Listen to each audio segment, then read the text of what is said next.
നമസ്കാരം.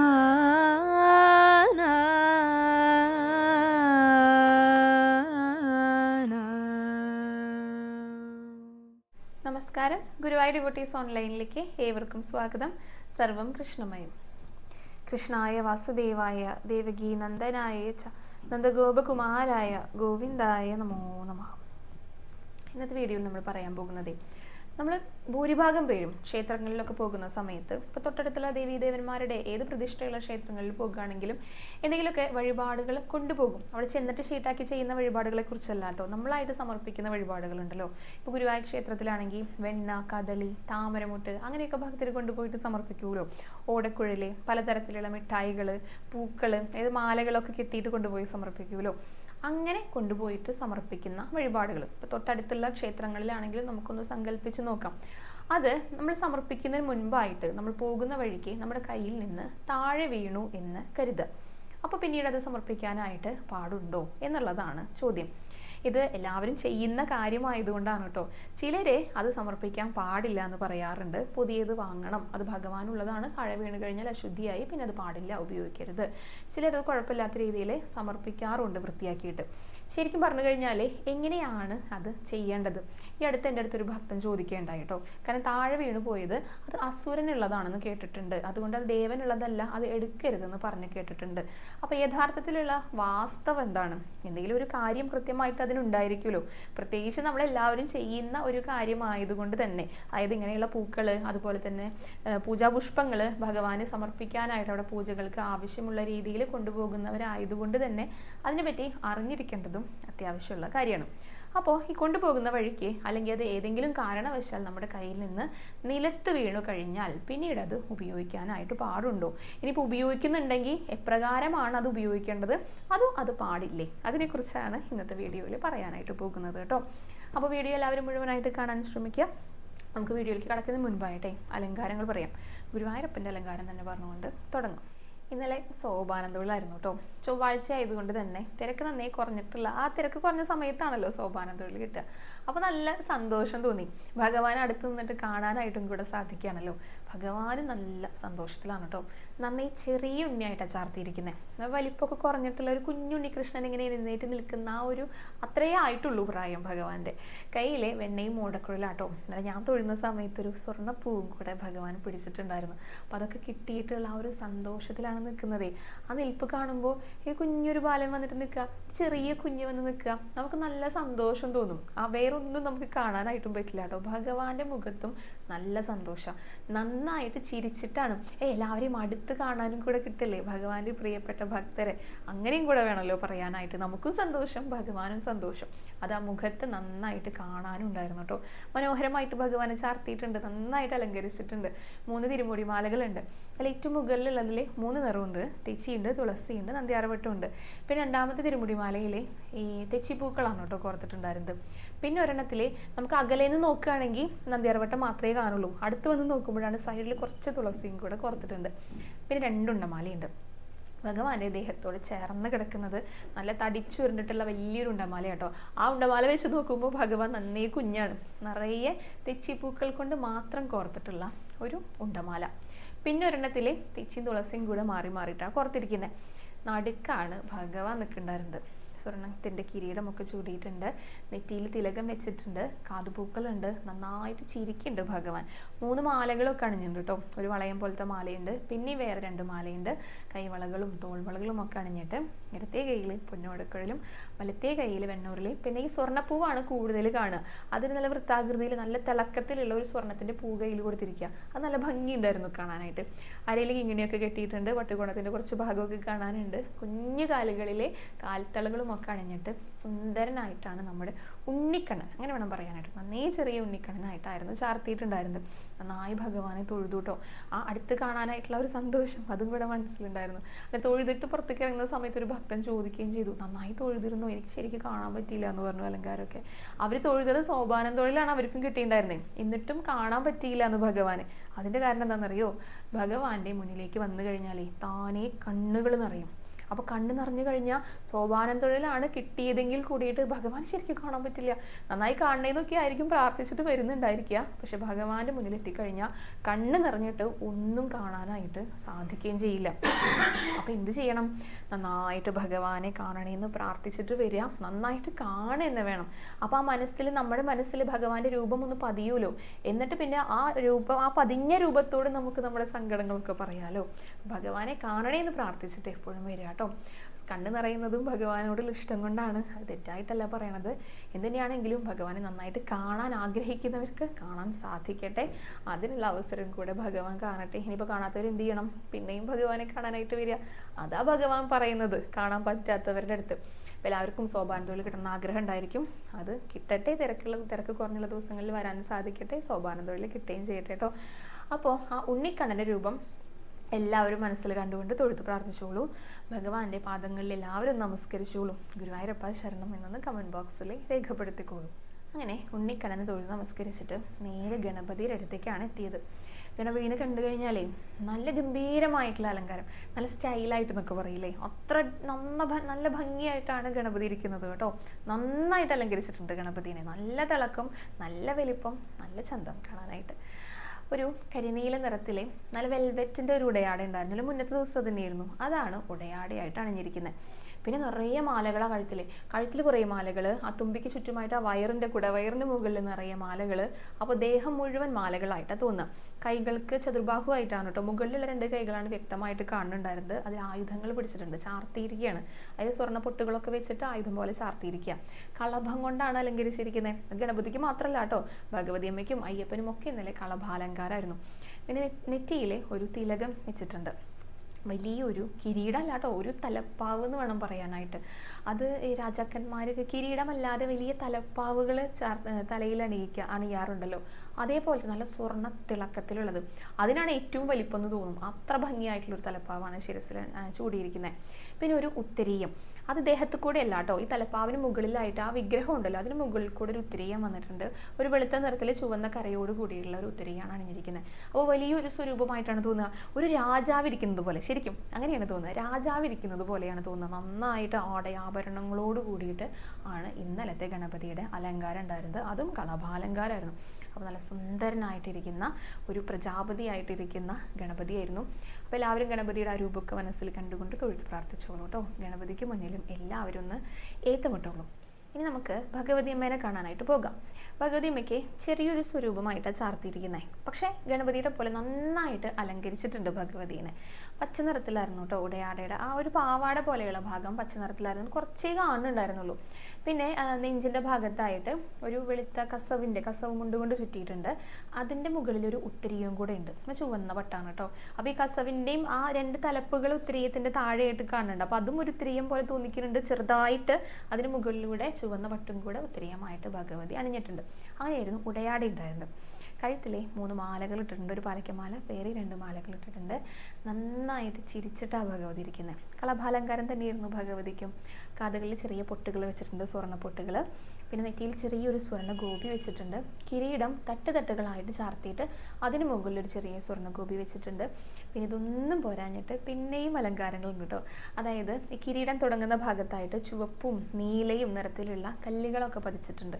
കഴുത്തിൻ്റെ ഭാഗത്തായിട്ടും അതൊക്കെ പതിച്ചിട്ടുണ്ട്. അതായത് ഈ മുഖത്തിന് ചുറ്റുമായിട്ടൊക്കെ ഉള്ള രീതിയിൽ. അപ്പോൾ നല്ല തിളക്കം ഭഗവതിനെ കാണാനായിട്ട്. നന്നായി ആഭരണങ്ങളൊക്കെ കഴിഞ്ഞ പോലെ നന്നായിട്ട് അലങ്കരിച്ചിട്ടുണ്ട് ഭഗവതിനെ.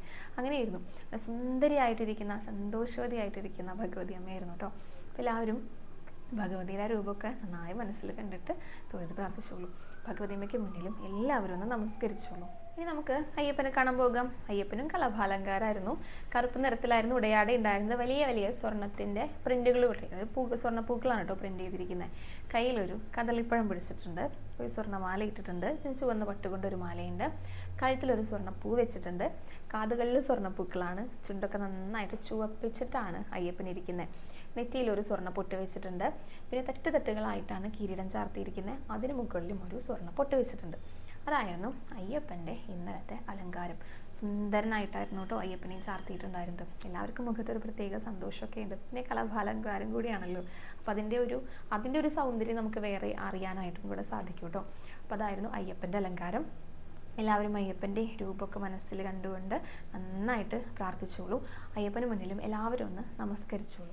അപ്പോൾ ഇനി നമുക്ക് നമ്മുടെ പ്രധാന വിഷയത്തിലേക്ക് കിടക്കാം. പൂക്കളൊക്കെ കൊണ്ടുപോവുകയാണ്. തുളസിയോ മുല്ലപ്പൂക്കളോ തെച്ചിപ്പൂക്കളോ താമരമൊട്ടോ താമരപ്പൂവോ ഏതെങ്കിലും പുഷ്പങ്ങൾ ഇപ്പോൾ ഗുരുവായൂർ ക്ഷേത്രത്തിലേക്കോ മറ്റേതെങ്കിലും ക്ഷേത്രത്തിലേക്ക് നമ്മൾ കൊണ്ടുപോവുകയാണ്. അബദ്ധവശാൽ നമ്മുടെ കയ്യിൽ നിന്ന് വീണു എന്ന് കരുതുക. താഴെ വീണ് കഴിഞ്ഞാൽ എന്തും അശുദ്ധിയാകും. അപ്പോൾ അത് ഉപയോഗിക്കാൻ പാടില്ല എന്നാണ് ചിലരൊക്കെ പറയാറുള്ളത്. പക്ഷേ ഇങ്ങനെ നിലത്ത് വീണ് കഴിഞ്ഞാലേ അത് കേട് വന്നു എന്ന് വിചാരിക്കുക. അപ്പോൾ തിക്കിലും തിരക്കിലൊക്കെ ആണെങ്കിൽ ചിലപ്പോൾ കേട് വരാനുള്ള സാധ്യതയൊക്കെ ഉണ്ട്. അങ്ങനെയാണെങ്കിൽ ഒരു കാരണവശാലും എടുക്കാനായിട്ട് പാടില്ല കേട്ടോ. അല്ലാത്ത പക്ഷം അത് നിലത്ത് വീണ് കഴിഞ്ഞാൽ അതിനെ ശുദ്ധമാക്കിയിട്ട് ഉപയോഗിക്കാം എന്നാണ് പറയാറുള്ളത്. ഇപ്പം എന്തെങ്കിലും കാര്യത്തിൽ എന്തെങ്കിലും അശുദ്ധികൾ എന്തെങ്കിലും കാര്യത്തിന് എന്തെങ്കിലും വസ്തുക്കൾക്ക് സംഭവിച്ചു കഴിഞ്ഞാൽ നമ്മളത് ഉപേക്ഷിക്കാറില്ലല്ലോ, നമ്മളത് വൃത്തിയാക്കിയിട്ട് ഉപയോഗിക്കും. ഇപ്പോൾ പല വസ്തുക്കൾ എന്നാണ് പറയുന്നത്, വഴിപാട് വസ്തുക്കൾ എന്നല്ല കേട്ടോ പറയണത്. എന്ത് വസ്തുക്കളാണെങ്കിലും അതിനെ ശുദ്ധീകരിക്കാനായിട്ട് പല മാർഗങ്ങളാണ് ഉപയോഗിക്കുക. ഇപ്പോൾ നമ്മുടെ ദേഹത്ത് അഴുക്ക് പുരണ്ട് കഴിഞ്ഞാൽ നമ്മൾ എന്താ ചെയ്യുക? നന്നായിട്ട് സോപ്പിട്ട് കഴുകും. ഇപ്പോൾ തുണികളിലൊക്കെ ആണെങ്കിലും സോപ്പിട്ട് കഴുകും. ഇപ്പോൾ ഓട് പിച്ചള പോലെയുള്ള പാത്രങ്ങളിലാണ് അഴുക്ക് പറ്റിയെന്ന് വെച്ച് കഴിഞ്ഞാൽ നല്ല പുളി ഉപയോഗിച്ചിട്ട് ഭസ്മം അതൊക്കെ വെച്ചിട്ട് നന്നായിട്ട് അതിൻ്റെ അഴുക്ക് കളയും. അതേപോലെ തന്നെ ഇപ്പോൾ ഏലസ് അങ്ങനെ ജപിച്ചിട്ടുള്ള വസ്തുക്കളൊക്കെ ആണെങ്കിൽ അത് ശുദ്ധാക്കാനായിട്ട് ഞാൻ മുൻപ് പറഞ്ഞിട്ടുണ്ടായിരുന്നു. പാലിലിട്ട് വെക്കണം, എന്നിട്ട് പാല് കൊണ്ട് കഴുകണം എന്നൊക്കെയാണ് പറയാറുള്ളത്. അതേപോലെ തന്നെയുള്ള സ്വർണം എങ്ങനെയാണ് ശുദ്ധാക്കുക? സ്വർണം ശുദ്ധാക്കാനാണെങ്കിൽ കഴുകിയാൽ പോരാ. എങ്ങനെയാണ്? അതിലെ നന്നായിട്ട് അതായത് ചൂടാക്കിയിട്ട് ചൂളയിലിട്ടിട്ട് അതിൻ്റെ ഇമ്പ്യൂരിറ്റീസ് നന്നായിട്ട് ചുട്ടുപൊഴിപ്പിച്ചാലാണ് അതിൽ ഇമ്പ്യൂരിറ്റീസ് പോകുക. അപ്പോൾ ഓരോ വസ്തുക്കളും ശുദ്ധമാക്കുന്നതിന് ഓരോരോ രീതികളുണ്ട്. അതേപോലെ തന്നെ പുഷ്പങ്ങൾ ശുദ്ധീകരിക്കാനുള്ള മാർഗ്ഗമാണ് നല്ല ശുദ്ധജലത്തിൽ അതിനെ കഴുകുക എന്നുള്ളത്. അപ്പോൾ പൂക്കൾ കഴുകിക്കഴിഞ്ഞാൽ അത് ശുദ്ധമായി. ഇപ്പോൾ ഉദാഹരണം പറയാം. നമ്മളിപ്പോൾ ഏതെങ്കിലും ക്ഷേത്രത്തിലൊക്കെ പോകുന്ന സമയത്ത് നമ്മുടെ വീട്ടിലുണ്ടായിട്ടുള്ള പുഷ്പങ്ങൾ കൊണ്ടുപോയിട്ട് അവിടെ കുഞ്ഞു ക്ഷേത്രമെന്ന് സങ്കല്പിച്ച് കഴിഞ്ഞാൽ അവിടെ ആ സോപാനപ്പടിയിൽ വെച്ച് കൊടുക്കും. അവിടെയുള്ള പൂജ ആവശ്യങ്ങൾക്ക് വേണ്ടിയിട്ടാണ് കൊടുക്കുന്നതെങ്കിൽ അവിടെ ശ്രീകോവിലിരിക്കുന്ന പൂജ ചെയ്യുന്ന ആ നമ്പൂതിരി അദ്ദേഹം എന്ത് ചെയ്യും? ജലം തെളിച്ചിട്ടാണ് ആ പൂക്കളെ എടുക്കുക. അപ്പോൾ അങ്ങനെ തെളിച്ചു കഴിഞ്ഞാൽ അത് ശുദ്ധമായി എന്നാണ് അതിൻ്റെ അർത്ഥം. അപ്പോൾ പൂക്കളാണെങ്കിൽ അതിനെ ശുദ്ധീകരിക്കാനായിട്ട് കഴുകിയാൽ മതി എന്നാണ് പറയുക. എന്തും ഭഗവാന് സമർപ്പിക്കുമ്പോൾ അത് ശുദ്ധമായിട്ട് വേണം കൊണ്ടുപോയി കൊടുക്കാനായിട്ട്. എന്തും അങ്ങനെ തന്നെയാണ് പറയുക. പക്ഷേ ഇങ്ങനെയുള്ള അബദ്ധവശാൽ ഇങ്ങനെയൊക്കെ സംഭവിക്കുകയാണെങ്കിൽ അതിനെ ശുദ്ധീകരിക്കാനായിട്ടുള്ള മാർഗങ്ങളും കൂടെ ഉണ്ട് കേട്ടോ. ഒരു കഥ പറയാറുണ്ട്. വ്യാഘ്രപാദം എന്ന് പറഞ്ഞിട്ടുള്ള ഒരു മഹർഷിയാണ്.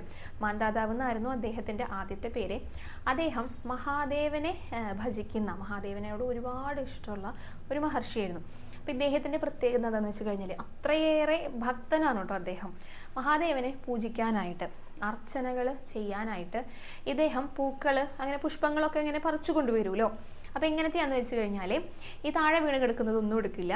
പിന്നെ താഴെ തട്ടിൽ നിൽക്കുന്ന പൂക്കളൊക്കെ ആണെങ്കിൽ ഈ പുഴു വരിച്ചത് അല്ലെങ്കിൽ ഇലയൊക്കെ പുഴു കടിച്ചത് ഇതൊന്നും അദ്ദേഹം എടുക്കില്ല. അതൊന്നും എടുക്കാൻ പാടില്ല, അദ്ദേഹം എടുക്കില്ല. അതേപോലെ തന്നെ ഈ തേനീച്ചകൾ വന്നിരുന്നത്, ചിത്രശലഭങ്ങൾ വന്ന് തേൻ കുടിച്ചത്, ഇങ്ങനെയുള്ള ഒരു പൂക്കളും അദ്ദേഹം എടുക്കില്ല. അത്രയേറെ ഫ്രഷ് ആയിട്ടുള്ള പൂക്കൾ മാത്രമേ ഇദ്ദേഹം എടുക്കുകയുള്ളൂ.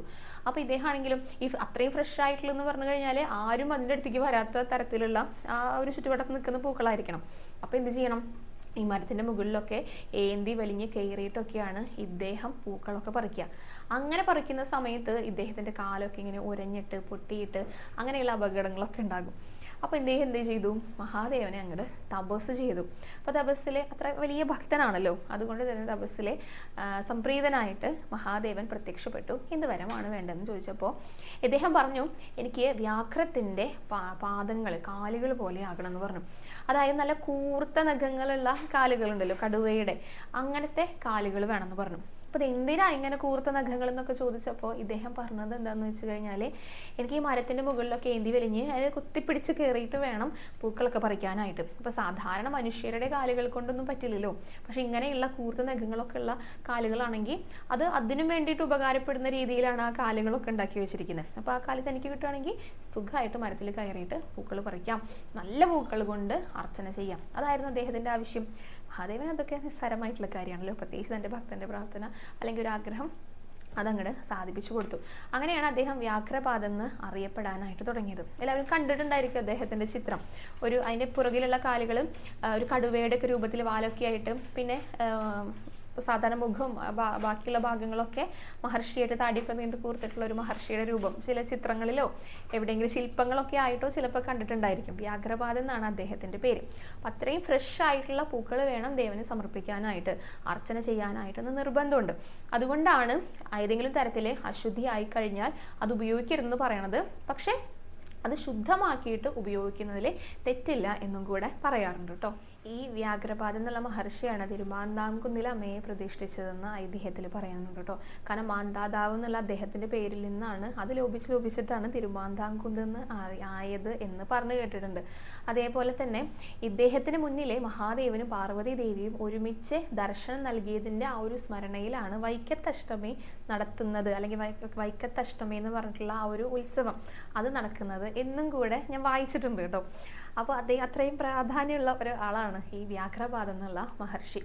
അപ്പോൾ ഈ പൂക്കൾ നിലത്ത് വീണ് കഴിഞ്ഞാൽ അത് അസുരനുള്ളതാണ് എന്നൊന്നും എവിടെയും പറഞ്ഞ് കേട്ടിട്ടില്ല കേട്ടോ. ഇങ്ങനെയാണ് പറഞ്ഞിരിക്കുന്നത്. ഇപ്പോൾ നമ്മൾ പൂക്കൾ മാല കെട്ടാനൊക്കെ ആയിട്ട് അല്ലെങ്കിൽ പുഷ്പാഞ്ജലി അങ്ങനെയുള്ള കാര്യങ്ങൾക്കായിട്ട് ക്ഷേത്രത്തിലേക്ക് കൊണ്ടുപോകാനായിട്ട് എടുക്കുന്നെങ്കിൽ ചില പൂക്കൾ താഴെ വീണത് എടുക്കാൻ പറ്റുള്ളൂ. അതെന്തുകൊണ്ടാണെന്ന് വെച്ച് കഴിഞ്ഞാൽ ഈ തലേദിവസം വീണ് കിടക്കുന്ന പൂക്കളല്ല കേട്ടോ. തലേ ദിവസം വീണ് കിടക്കുന്ന പൂക്കളൊന്നും എടുക്കാനായിട്ട് പാടില്ല. അന്നന്നുണ്ടാകുന്ന പൂക്കളുണ്ടല്ലോ. അപ്പോൾ തലേദിവസത്തെ കാര്യങ്ങളൊക്കെ രാവിലെ മുറ്റൊക്കെ അടിച്ചു വാരി കഴിഞ്ഞാൽ അത് പോയിട്ടുണ്ടായിരിക്കും. ഇപ്പോൾ ഈ ഉദാഹരണം പറയുമ്പോഴേ ഈ പവിഴമല്ലി പോലെയുള്ള പൂക്കളുണ്ടല്ലോ, ഈ പവിഴമല്ലി പറിക്കുകയല്ല ചെയ്യുക, ആ മരം പിടിച്ച് കുലുക്കുക ചെയ്യുക. അപ്പോൾ താഴേക്കല്ലേ വീഴുക. അതുകൊണ്ട് തന്നെ അത് താഴേന്ന് പറക്കിയെടുത്തിട്ട് പിന്നെ ശുദ്ധമാക്കിയതിന് ശേഷമാണ് ഉപയോഗിക്കുക. നേരെ മറിച്ച് നന്ദ്യാർവട്ടമൊക്കെ ആണെങ്കിലോ അത് നമുക്കിങ്ങനെ നേരിട്ട് പറിക്കാനായിട്ട് സാധിക്കും. അപ്പോൾ അങ്ങനെ താഴെ വീഴുന്ന പൂക്കളുണ്ട്. ഇപ്പോൾ കൂവളത്തിൻ്റെ ഒക്കെ അല്ലേ പറിക്കുന്ന സമയത്ത് മരത്തിൽ കയറിയിട്ട് ഇലയൊക്കെ പൊട്ടിച്ചിട്ട് താഴത്തേക്ക് ഇടുകയാണ് ചെയ്യുക. അല്ലാതെ നമ്മളത് കയ്യിൽ അടക്കി പിടിച്ചിട്ട് പിന്നെ മരത്തിൽ പിടിച്ചിരിക്കാനും സാധിക്കില്ലല്ലോ. അപ്പം അങ്ങനെയൊക്കെ പൂക്കൾ പറിക്കുന്ന രീതികളുണ്ട്. അപ്പം അതുകൊണ്ട് തന്നെ നിലത്ത് വീണ് കഴിഞ്ഞാലും മണ്ണ് പറ്റിക്കഴിഞ്ഞാലും അത് കഴുകിയാൽ അത് ശുദ്ധമായി എന്നാണ് പറയുക. പൂക്കളെ ശുദ്ധീകരിക്കേണ്ട മാർഗ്ഗമാണ് അത് ശുദ്ധജലത്തിൽ കഴുകുക എന്നുള്ളത്. അപ്പോൾ അത് കഴുകിയിട്ട് ഉപയോഗിക്കാം. ഇപ്പോൾ താമരമുട്ടാണെങ്കിലും അത് പൂക്കളാണല്ലോ, പൂക്കളുടെ ഗണത്തിൽ പെടുന്നതാണല്ലോ. അതുകൊണ്ട് അത് കഴുകിയിട്ട് ഉപയോഗിക്കാം. ഇപ്പോൾ നമ്മളിപ്പോൾ ഗുരുവായൂർ ക്ഷേത്രത്തിലാണെങ്കിലും നമ്മൾ കൊണ്ടുപോകുന്ന പൂക്കൾ അവിടെ എടുക്കില്ല, അതൊന്നാമത്തെ കാര്യം. അപ്പോൾ പിന്നെ ഭണ്ഡാരകൃഷ്ണനോ അല്ലെങ്കിൽ തൂണുകളിലുള്ള ശില്പങ്ങൾക്കോ ഒക്കെയാണ് ചാർത്താനായിട്ട് സാധിക്കുക. മാലയൊക്കെ ആയിട്ടാണ് കൊണ്ടുപോകുന്നതെങ്കിൽ അപ്പോഴും ഇതേപോലെ അബദ്ധവശാൽ താഴെ വീണ് കഴിഞ്ഞാൽ എന്ത് ചെയ്യണം? അതിലുള്ള അഴുക്ക് എന്താണോ അത് കളയുന്ന രീതിയിൽ അത് കഴുകിയെടുക്കാം. പൂക്കളാണെങ്കിൽ കഴുകിയെടുക്കാം. അല്ലെങ്കിൽ ഇപ്പോൾ കദളിപ്പഴമാണെങ്കിൽ എന്ത് ചെയ്യണം? താഴെ വീണ് കഴിഞ്ഞാൽ ചിലപ്പോൾ അത് കേടുവരുന്ന സമയത്ത് എടുക്കരുത് കേട്ടോ. അല്ലാത്ത പക്ഷം അതിലെ അഴുക്കൊക്കെ മാറ്റിയിട്ട് അത് കൊണ്ടുപോയിട്ട് സമർപ്പിക്കാം. അങ്ങനെയാണ് പറയുക. ഇപ്പോൾ കദളിപ്പഴം നമ്മൾ ഉപയോഗിക്കുന്ന സമയത്ത് താഴെ വീണ് കഴിഞ്ഞാൽ എന്ത് ചെയ്യും? അതിൻ്റെ തൊലി കളഞ്ഞാൽ മാത്രമല്ലേ, തൊലി പോയിട്ടുണ്ടെങ്കിലല്ലേ അതിന് അഴുക്ക് പറ്റുള്ളൂ. അങ്ങനെയുള്ള സന്ദർഭത്തിൽ ഉപയോഗിക്കരുത്. അതിന് അഴുക്ക് പറ്റാത്ത രീതിയിൽ അത് കവർ ചെയ്ത് നിൽക്കുന്നുണ്ടെങ്കിൽ അത് തുടച്ച് വൃത്തിയാക്കിയിട്ട് ഉപയോഗിക്കാം. അതുപോലെ മിഠായി കൊണ്ടുപോകുന്ന സമയത്ത് പാക്കറ്റിലുള്ള മിഠായി ആണെങ്കിലും താഴെ വീണ് കഴിഞ്ഞാൽ അഴുക്ക് പറ്റില്ല, അപ്പോൾ അത് തുടച്ച് വൃത്തിയാക്കിയിട്ട് എടുക്കാം. അതല്ലാതെ പാക്കറ്റ് പൊളിച്ച രീതിയിൽ നമ്മൾ ലൂസ് ക്വാണ്ടിറ്റി ആയിട്ട് വാങ്ങുമല്ലോ, ഇപ്പോൾ നാരങ്ങ മിഠായി പോലെയുള്ളത്, അതൊക്കെ ആണെങ്കിൽ എടുക്കാനായിട്ട് സാധിക്കില്ല കേട്ടോ. അപ്പോൾ അഴുക്കുകൾ പോകാത്ത തരത്തിലുള്ളതാണെങ്കിൽ ഒരിക്കലും ഉപയോഗിക്കരുത്. അല്ലാത്ത പക്ഷം അത് വൃത്തിയായിട്ട് കൊണ്ടുപോയിട്ട് സമർപ്പിക്കാം. പ്രത്യേകിച്ച് പൂക്കളാണെങ്കിൽ കഴുകിക്കഴിഞ്ഞാൽ ശുദ്ധമാകും എന്നാണ് പറയാറുള്ളത്. പിന്നെ ഇതിലൊക്കെ ഏറ്റവും പ്രധാനപ്പെട്ട ഒരു കാര്യം എന്ന് പറയുന്നത്, നമ്മൾ എന്ത് കൊണ്ടുപോയിട്ട് ഭഗവാനെ സമർപ്പിക്കുകയാണെങ്കിലും എപ്രകാരം നമ്മൾ ഭഗവാന്റെ സന്നിധിയിലേക്ക് എത്തുകയാണെങ്കിലും നമ്മുടെ കയ്യിലുള്ള വസ്തുക്കളുടെ ശുദ്ധത, അല്ലെങ്കിൽ നമ്മുടെ പുറമേ കാണുന്ന ശരീരത്തിൻ്റെ ശുദ്ധത, വസ്ത്രത്തിൻ്റെ ശുദ്ധത, ഇതൊന്നല്ല ഭഗവാൻ നോക്കുക. നമ്മുടെ ഉള്ളിലുള്ള നമ്മുടെ മനസ്സിൻ്റെ ശുദ്ധി ഉണ്ടല്ലോ, അതാണ് ഭഗവാൻ ഏറ്റവും ആദ്യം നോക്കുക. ആ കൊണ്ടുവരുന്ന ആളുടെ മനസ്സ് ശുദ്ധമാണോ എങ്കിൽ പിന്നെ ഒരു കുഴപ്പമില്ല, ഞാനിത് സ്വീകരിച്ചിരിക്കുന്നു, അങ്ങനെയാ ഭഗവാൻ പറയാം. അപ്പം മനസ്സിനെ ശുദ്ധീകരിക്കുക എന്നുള്ളതാണ് ഏറ്റവും പ്രധാനം. അതിനെന്താ വേണ്ടതെന്ന് നമുക്ക് നോക്കാം. ഇപ്പോൾ ഒരു ഓട്ടുപാത്രമാണെന്ന് വിചാരിക്കുക. അതിനെ ശുദ്ധീകരിക്കുകയാണെങ്കിൽ അത് നന്നായിട്ട് കഴുകുക. അതിലിപ്പോൾ വെള്ളം ഉണ്ടായിരിക്കും. അപ്പോൾ ആ കഴുകിയ വെള്ളം അത് കമിഴ്ത്തി കഴിഞ്ഞാൽ, അല്ലെങ്കിൽ ചെരിച്ച് കളഞ്ഞിട്ട് അത് കമിഴ്ത്തി വെച്ച് കഴിഞ്ഞാൽ അത് ശുദ്ധമായി. അങ്ങനെയാണ് ഒരു ഓട്ടുപാത്രമാണെങ്കിൽ നമ്മൾ കഴുകുക. അതേപോലെ മനസ്സിനെ കഴുകിയെടുക്കാനായിട്ട് കമിഴ്ത്താനായിട്ട് സാധിക്കില്ലല്ലോ. മനസ്സിനെ സങ്കല്പിക്കുന്നത് എപ്രകാരമാണെന്ന് അറിയോ? വലിയൊരു തൊട്ടിയാണെന്ന് വിചാരിക്കുക. അപ്പോൾ അതിൽ നിറയെ അഴുക്ക് വെള്ളം നിറഞ്ഞിരിക്കുക. അത് കമിഴ്ത്താനായിട്ട് നമുക്ക് പറ്റുന്നില്ല. ചിലപ്പോൾ അത് ഉറപ്പിച്ച് വെച്ചിട്ടുള്ള, അല്ലെങ്കിൽ സിമെൻറ്റ് ഇട്ട് വെച്ചിരിക്കുക, സിമെൻറ്റ് കൊണ്ട് ഉണ്ടാക്കിയിട്ടുള്ള ഒരു തൊട്ടിയാണെന്ന് വിചാരിക്കുക. അതെന്തായാലും കഴുകി കമിഴ്ത്താൻ പറ്റില്ല. അപ്പോൾ അതിന് നമ്മുടെ മനസ്സായിട്ട് സങ്കല്പിക്കാം. അപ്പോൾ അതിൽ കുറേ അഴുക്ക് വെള്ളം, അത് കഴുകിയപ്പോൾ ആകെ ഇങ്ങനെ കലങ്ങിയിട്ട് കുറേ അഴുക്ക് വെള്ളം അതിൽ കിടക്കുന്നുണ്ട്. അപ്പോൾ അതിനെ എന്ത് ചെയ്യണം? വലിയൊരു തൊട്ടിയാണ്, നമുക്ക് അവിടേക്ക് പോകാനൊന്നും പറ്റില്ലാത്ത അവസ്ഥയാണെങ്കിൽ എന്ത് ചെയ്യണം? അതിലേക്ക് നല്ല ശുദ്ധമായിട്ടുള്ള വെള്ളം പമ്പ് ചെയ്യാം. അപ്പോൾ നല്ല ശുദ്ധവെള്ളം ഇങ്ങനെ വരുമ്പോൾ ആ തൊട്ടി സ്വാഭാവികമായിട്ട് നിറയും. അപ്പോൾ കുറേ വെള്ളം പുറത്തു പോകും. അങ്ങനെ പുതിയത് വന്നു, കുറേ പോയി അവസാനം അത് ശുദ്ധമായിട്ടുള്ള ജലം മാത്രമാകും. അതായത് അങ്ങനെ നിറഞ്ഞു പോകുന്നു ആ ഒരു രീതിയിൽ അതിൽ ശുദ്ധമാക്കാനായിട്ട് സാധിക്കും. അതേപോലെ തന്നെയാണ് നമ്മുടെ മനസ്സിൻ്റെ കാര്യം. മനസ്സിൽ ഇഷ്ടം പോലെ മാലിന്യങ്ങൾ ഉണ്ടായിരിക്കും, പെട്ടെന്ന് അതിനെടുത്തത് കളയാനൊന്നും പറ്റില്ല. അപ്പം അതിലേക്ക് എന്ത് ചെയ്യണം? ശുദ്ധമായിട്ടുള്ള എന്തെങ്കിലുമൊക്കെ അവിടേക്ക് പമ്പ് ചെയ്തിട്ട് വരണം. അതിനാണ് നാമജപം എന്ന് പറയുന്നത്. മനസ്സിൻ്റെ ടോണിക്കാണ് എപ്പോഴും നാമജപം. മനസ്സിനെ ശുദ്ധീകരിക്കാനായിട്ടുള്ള ഏറ്റവും നല്ല മാർഗ്ഗമാണ് നാമജപം എന്ന് പറയുക. ഏത് നാമങ്ങൾ വേണമെങ്കിലും ജപിക്കാം. അപ്പോൾ ഈ നാമജപം എന്ന് പറയുന്നതാണ് ശുദ്ധജലം എന്നുള്ള പോലെ നമ്മുടെ മനസ്സിലേക്ക് പമ്പ് ചെയ്യുന്നത്. അപ്പോൾ അതിങ്ങനെ വരുന്തോറും നമ്മുടെ മനസ്സിലുള്ള ഇംപ്യൂരിറ്റീസ്, അശുദ്ധമായിട്ടുള്ള ആ മാലിന്യങ്ങളൊക്കെ കുറേശ്ശെ പോകാനായി തുടങ്ങിയിട്ട് അവസാനം ആ പോസിറ്റീവായിട്ടുള്ള ശുദ്ധമായിട്ടുള്ള ഭഗവാന്റെ കാര്യങ്ങൾ മാത്രമേ മനസ്സിലുണ്ടാകുള്ളൂ. ഇതുണ്ടായാലാണ് എന്തും ഭഗവാൻ സ്വീകരിക്കുള്ളൂ. അപ്പോൾ മനസ്സിൻ്റെ ശുദ്ധതയ്ക്ക്, മനസ്സിൻ്റെ വൃത്തിക്കാണ് ഏറ്റവും പ്രാധാന്യം. അപ്പോൾ ഇത്രയൊക്കെയാണ് ഇന്നത്തെ വീഡിയോയിൽ പറഞ്ഞിരിക്കുന്നത്. ഇന്നത്തെ വീഡിയോ ഇവിടെ അവസാനിക്കുകയാണ്. ഇനി കൂടുതൽ വിശേഷങ്ങളും അലങ്കാരമൊക്കെ ആയിട്ട് നാളത്തെ വീഡിയോയിൽ കാണാം കേട്ടോ. ഹരേ കൃഷ്ണ, ഹരേ ഗുരുവായൂരപ്പ.